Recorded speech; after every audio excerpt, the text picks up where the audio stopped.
Classical economics relies on a comforting premise, the efficient market hypothesis and rational choice theory. These frameworks assume humans act as perfectly rational agents, carefully weighing all available information to maximize their financial utility. But when we observe actual markets, a paradox emerges.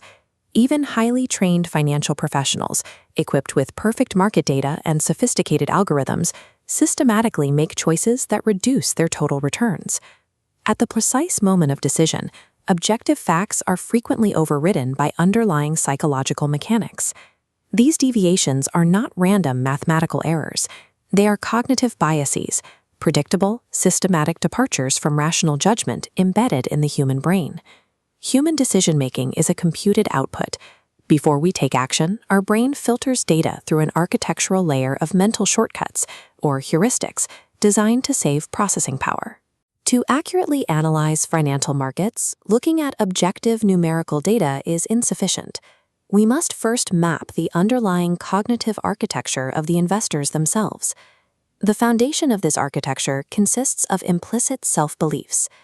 These are the subconscious baseline parameters that calibrate our psychological engine. Unlike our conscious political or social opinions, these structural parameters operate automatically. They dictate the direction and intensity of our daily motivated actions without requiring our active awareness. Before a piece of market data or feedback reaches our conscious mind, these baseline beliefs warp and translate the information to fit pre-existing narratives. The brain does not act as a passive camera recording objective reality. It actively refracts incoming signals through internal filters, prioritizing efficiency over absolute accuracy. The ultimate boundaries of an individual's financial and organizational success are governed by invisible psychological variables. One of the most dominant input parameters is our belief about control. Individuals operate on a spectrum between an internal locus, where they dictate their own destiny, and an external locus, where outcomes are determined by fate or market conditions. When an external control belief dominates, an individual defaults to preserving the status quo. Assuming their direct effort cannot change the outcome, they systematically avoid stretch goals and limit their risk exposure. A second critical parameter is epistemology, the subconscious belief regarding the fundamental nature of how knowledge is acquired and expanded. This manifests in polarized views of capability. Some operate on an absolutist or fixed view, believing intelligence is rigid and unchangeable. Others hold an incremental view, where intelligence scales through effort and new information. In a corporate environment, a leader operating with a fixed epistemology often assumes their team lacks the inherent capability to take on complex challenges, creating a self-fulfilling prophecy of underperformance. Mechanically, this psychological assumption results in severe micromanagement. The leader hoards tasks and refuses to delegate, which directly bottlenecks overall productivity. Regardless of the actual talent present within a team, flawed input parameters at the base belief level guarantee structural failures at the operational level. When individuals analyze uncertain market data, these foundational beliefs feed directly into active processing heuristics, generating specific cognitive biases. An exaggerated assessment of personal competency creates overconfidence bias. Investors running this heuristic overestimate their ability to predict market movements. They engage in excessive trading volume and build dangerously under-diversified portfolios. The quantitative result of this behavioral pattern is a sharp increase in transaction costs and significantly reduced long-term net returns. This diagram maps the primary cognitive biases that disrupt investment decision-making, illustrating the relationship between factors like overconfidence, anchoring, and herding. Of these, the most pervasive systemic filter is loss aversion, a concept rooted in prospect theory, a behavioral model that describes how people choose between probabilistic alternatives involving risk. The core mechanic of loss aversion is biological. The psychological pain and individual experiences from a financial loss exponentially outweighs the pleasure derived from an equivalent gain.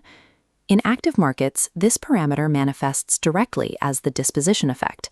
Investors will irrationally hold on to depreciating assets long past the point of viability, simply to avoid the psychological pain of realizing a definitive failure. As the asset's value drops, the accumulating psychological tension eventually forces a total abandonment of the investor's original strategy. By refusing to cut losses and reallocate capital, the disposition effect destroys optimal portfolio rebalancing and severely impairs long-term compounding returns.